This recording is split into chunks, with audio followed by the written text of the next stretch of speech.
Maandag 24 Maart 2025. Goeiemôre geliefdes in ons Here Jesus Christus. Ek wil hê ons moet hierdie week so 'n bietjie kyk na die boek Jona. En spesifiek dan vanoggend Jona se roeping, soos ons dit kry in hoofstuk 1, vers 1 tot 3. Die woord van die Here het tot Jona, seun van Amittai, gekom. Maak klaar, gaan na die groot stad Ninive toe en spreek hom aan, want ek weet hoe sleg hy is. Maar Jona het klaargemaak om na Tarsis toe te vlug, weg van die Here af. Jona is af Joppe toe, en daar het hy 'n skip gekry wat op vertrek was Tarsis toe. Hy het vir die reis betaal en aan boord gegaan om saam met die bemanning Tarsis te gaan, weg van die Here af. Jona se roeping, miskien moet ons dit anders sê, God se roeping van 'n mens om 'n verskil te gaan maak op ongewone plekke, daar waar ons nie uit eie keuse dit wil doen nie. Wat is ons reaksie as ons byvoorbeeld hoor dat Jesus vir ons sê, soos die Vader my gestuur het, stuur ek julle ook? My eerste reaksie is om te sê, ja, dit is lekker, God het my gestuur na my gemeente toe. God het my gestuur na die plek toe waar ek diens kan lewer, waar ek hard kan werk vir hom. Maar is ons bereid om verder te kyk as ons geloofsruimte, om bietjie verder te kyk as ons erf, as ons adres, as ons na die wêreld rondom ons kyk, hoe kyk ons daarna? Christus het ten spyte van sy lydensbeker sy roeping uitgevoer omdat hy dit in liefde gedoen het. Ons sou kon sê hy is gedwing, gedryf deur liefde om dit te doen.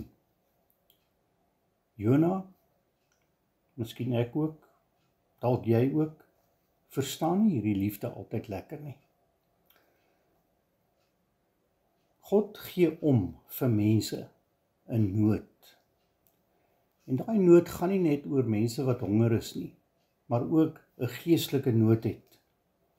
En Ninive was so 'n plek wat swaar gekry het as gevolg van hulle geestelike gebrek. Hulle was in nood, hulle het gely. En nou stuur God vir Jona na hierdie lyding en nood toe.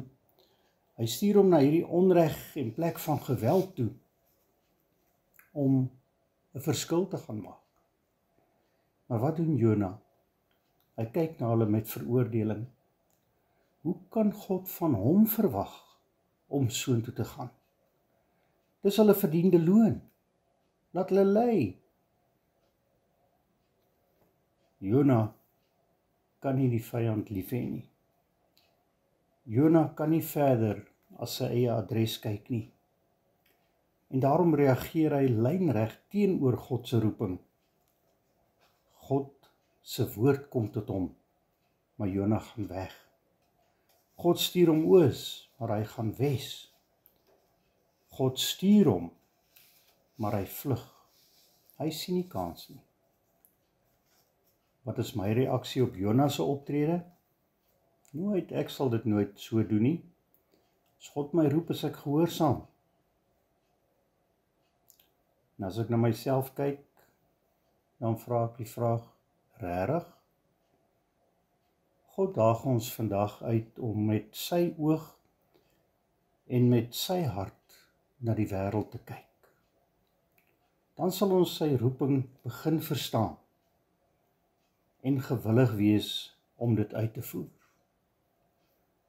God wil dat ons sy liefde 'n werklikheid gaan maak. Hy geroep ons vandag, elke dag, om buite ons gemaksone 'n verskil te gaan maak.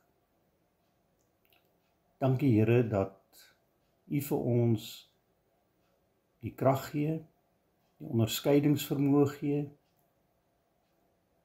die roeping gee om 'n verskil te gaan maak. Maak ons sterk om dit te kan doen. Amen.